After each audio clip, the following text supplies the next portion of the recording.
In the quiet town of Swindon, England, a taxi driver worked his night shifts like any other. To his passengers, Christopher Halliwell was just another face, a man helping them reach their destinations. But beneath that friendly smile lay a monster, a man hiding secrets that would unravel the lives of two families and haunt a nation forever.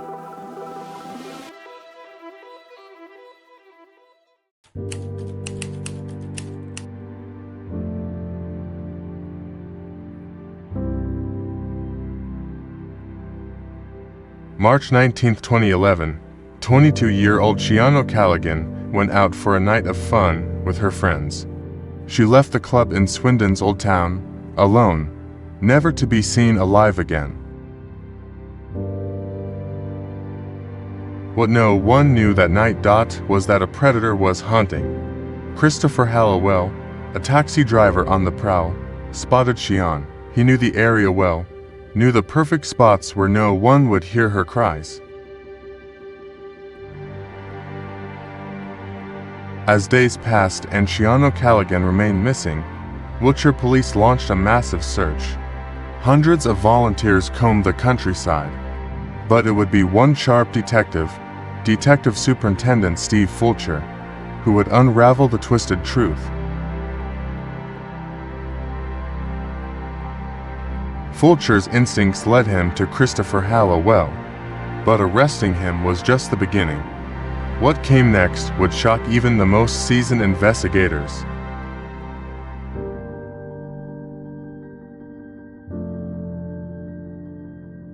Under pressure, Halliwell confessed. He admitted to kidnapping and killing Shiana, but that wasn't all. Fulcher made a bold decision, breaking protocol to push for more answers, and that gamble paid off.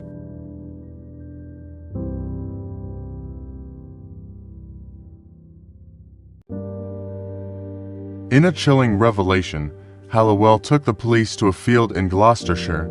There, buried in a shallow grave, lay the remains of another woman, Becky Godden Edwards, missing since 2003.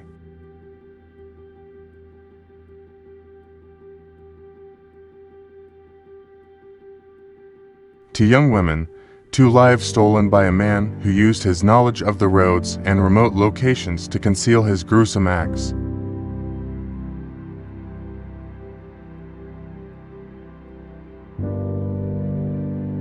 Christopher Halliwell was charged and sentenced to life in prison for the murder of Shiana Callaghan, but there was controversy. Due to Detective Fulcher's decision to bypass standard procedures during Halliwell's interrogation, the confession about Becky Godden Edwards' murder was initially deemed inadmissible.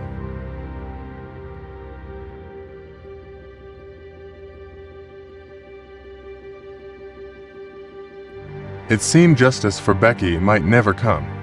But after years of battling in the courts, Halliwell was finally convicted of both murders. His reign of terror ended, but questions remained.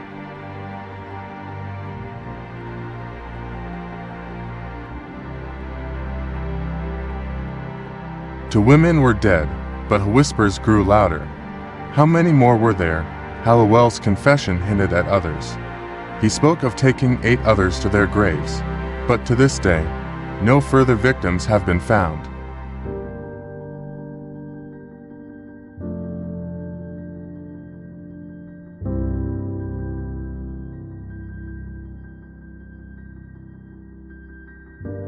Was Halliwell responsible for more disappearances?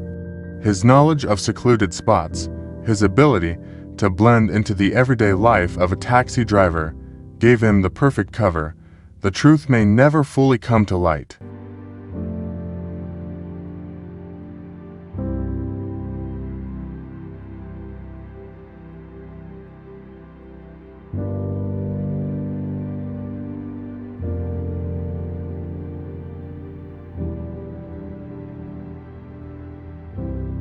Christopher Halliwell was a father, a taxi driver, a man with a hidden darkness. His capture brought closure to 2 grieving families, but left behind a trail of questions. Could there be more undiscovered victims? Or does the truth rest with Halliwell, buried deep within his twisted mind?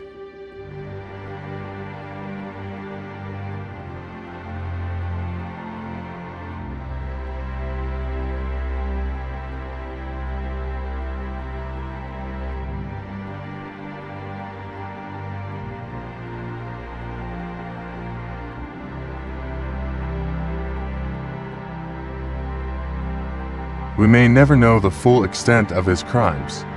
But what remains certain is this: Christopher Halliwell's name will forever be etched into the annals of British criminal history, a reminder of the monsters who walk among us, unnoticed, until it's too late.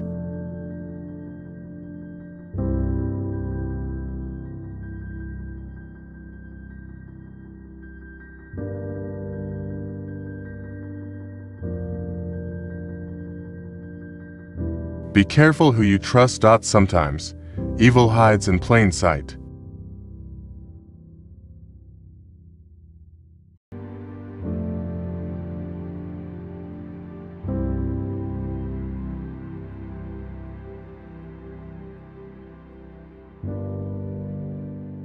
Okay, so today we're going to unpack a case. That's as chilling as it is fascinating. Yeah. You've probably heard of Christopher Halliwell, the so-called taxi driver killer. Yeah. But today we're going way beyond just the headlines. We're taking you on a deep dive into the disturbing psychology of this seemingly ordinary man turned predator.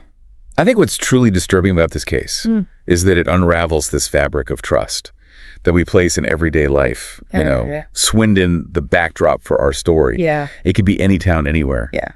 And that makes the realization of Halliwell's crimes all the more unsettling. It really does. It shatters that sense of safety that we have, or, in our routines.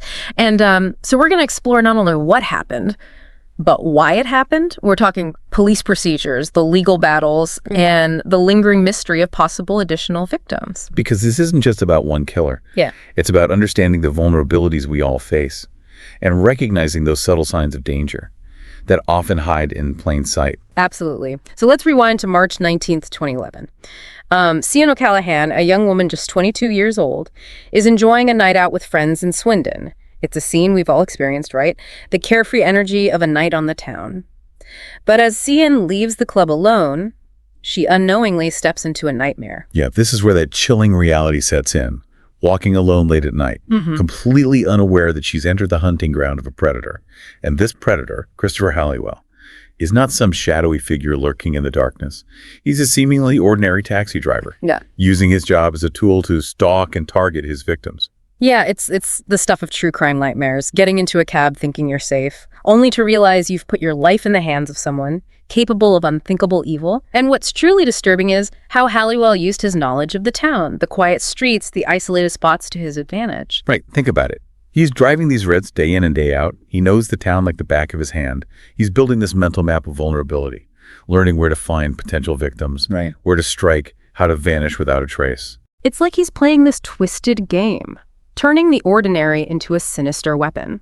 As days turn to weeks and Cian remains missing, the pressure on the Wiltshire police mounts.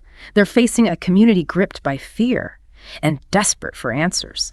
And amidst the chaos, one detective, Steve Fulcher, starts to develop a gut feeling about Halliwell. Well, detective work often involves this mix of hard evidence and intuition. And in this case, Fulcher's gut instinct was screaming that Halliwell was their man. But the path to proving that suspicion was far from straightforward. It involved a risky decision that would ultimately send shockwaves through the legal system. So they bring Halliwell in for questioning. But here's where it gets really interesting. Under pressure from Fulcher, Halliwell cracks. He confesses to murdering Cian. A case closed, right? Not even close. Because then, in a shocking twist, Halliwell offers to lead police to the remains of another victim, Becky Godden Edwards. Oh, wow. Imagine the shock of that moment. The investigation suddenly expands. The timeline stretches back 8 years, and the weight of two families' grief crashes down on the case. This is no longer just about finding a missing woman. It's about uncovering this web of secrets buried for years. And think about Becky's family. 8 years of not knowing. 8 years of unanswered questions. And relentless heartache. To suddenly get that news, that mix of relief and renewed grief, must be unimaginable. It is. It's a painful reminder of the devastating impact these crimes have on families and communities. The ripple effect of violence goes far beyond the immediate victims, creating a sense of vulnerability and fear that can linger for years. It's a heavy truth, but one that's crucial to understanding the full scope of this case. Because this confession, the shocking revelation, is just the tip of the iceberg. It's about to plunge us into a legal and ethical battle. That will raise questions about how far we're willing to go in pursuit of justice. And it will force us to confront this uncomfortable reality that sometimes, even when you have the perpetrator and the confession, The path to justice can be a long and winding road, filled with unexpected turns and agonizing setbacks. So we're at this pivotal moment, right? A confession secured, but the road to justice is about to take this sharp turn. Right. And Detective Fulcher, the man who seemed to crack the case, is about to find himself at the center of a storm. This is where the case transcends a simple whodunit, Yeah. It forces us to examine the very methods used to catch criminals and ask ourselves at what cost. Because Fulcher's actions in securing that confession are about to come under intense scrutiny. So let's break it down. Fulcher, driven by his conviction that Halliwell had vital information about Becky, made a decision that would forever alter the course of this case. He chose to prioritize securing a confession, even if it meant deviating from standard police protocol. Right, he didn't caution Halliwell properly. A seemingly small detail that would have enormous legal ramifications. This breach of protocol provided Halliwell's defense team with the ammunition they needed to challenge the admissibility of his confession in court. It's like a scene from a legal thriller, where one misstep can derail the entire case. And the stakes couldn't be higher. We're talking about securing justice for two young women, bringing closure to their families, and potentially preventing future tragedies. Absolutely. The legal battle that ensued was fierce. Prosecutors argued that Fulcher acted in good faith, driven by a desire to save lives and find Becky. The defense, however, hammered on the point that procedures were violated, claiming that the confession was coerced and therefore inadmissible. So we're not just talking about the guilt or innocence of the accused. We're diving into these complexities of the legal system itself. It's this clash between doing whatever it takes to get a confession and upholding the rights of the accused, even a suspected serial killer. Right, and this is where the ethical dilemma really takes shape. Was Fulcher a maverick cop breaking the rules, or a hero willing to bend the system to save lives? This case sparked a heated debate that extends far beyond the courtroom. It's a question that continues to resonate with law enforcement and legal scholars today. It's a real moral tug of war. On one side, you have the potential to secure justice for Becky and prevent further harm. On the other side, you risk jeopardizing the entire case and setting a dangerous precedent for future investigations. And the fallout from Fulcher's actions was significant. While he was initially commended for his determination and results, the breach of protocol ultimately led to a formal reprimand. He resigned from the police force, his career forever marked by this controversial decision. It's a stark reminder that sometimes, even when you achieve a positive outcome, the means by which you got there can have lasting consequences. And sadly, in this case, the legal complexities had a devastating impact on Becky's family. Remember, she had been missing for 8 years. And finally, they had a chance at justice. Due to the inadmissibility of the confession, Halliwell could not initially be tried for Becky's murder. It was a devastating blow for her family, who had already endured years of unimaginable pain. It felt like the legal system, the very institution meant to deliver justice, had failed them. It's heartbreaking to imagine the anguish they must have felt. To have the perpetrator identified, to have him confess, and still be denied that sense of closure and justice, it's a cruel twist of fate. But their fight wasn't over. And this is where the tenacity of the investigators and the unwavering dedication of Becky's family really shines through. They refused to give up. They continued to push for justice, to find new evidence, to build a case that could finally hold Halliwell accountable for Becky's murder. It was a long and arduous process, but eventually, after years of legal battles and tireless efforts, new evidence emerged, forensic advancements played a key role, and finally, in 2016, 5 years after Halliwell's initial confession, he was charged and ultimately convicted of Becky's murder. It was a bittersweet victory, a testament to the perseverance of those who refused to let Becky be forgotten. But even with Halliwell behind bars, serving 2 life sentences, a chilling question remains. Was he responsible for even more deaths? Because remember that haunting statement Halliwell made during his confession, the claim that he had taken 8 others to their graves? That chilling phrase has fueled speculation, fear, and a tireless search for answers. This is where the case transitions from legal battles to the realm of cold cases and unsolved mysteries. It opens up this Pandora's box of possibilities, of potential victims still waiting to be found, of families clinging to the hope of closure. It's a horrifying thought. The possibility that a seemingly ordinary taxi driver might be responsible for a string of unsolved murders, and that his victims may still be out there, their stories waiting to be told. And that's the truly unsettling legacy of Christopher Halliwell. It's a case that forces us to confront the darkness that can hide in plain sight, the vulnerability we all face in our everyday lives, and the enduring impact of these crimes on families and communities. So we're left with this lingering question, right? This unsettling possibility that there could be more victims out there. Their stories entangled in the web spun by Christopher Halliwell. It's a question that haunts investigators and families of missing persons in the Swindon area. Every unsolved case, every missing person report now carries the shadow of Halliwell's confession. And that confession, that chilling claim of taking 8 others to their graves, is like a dark cloud hanging over the entire investigation. It's both a potential lead and a source of immense frustration. Imagine the task facing investigators.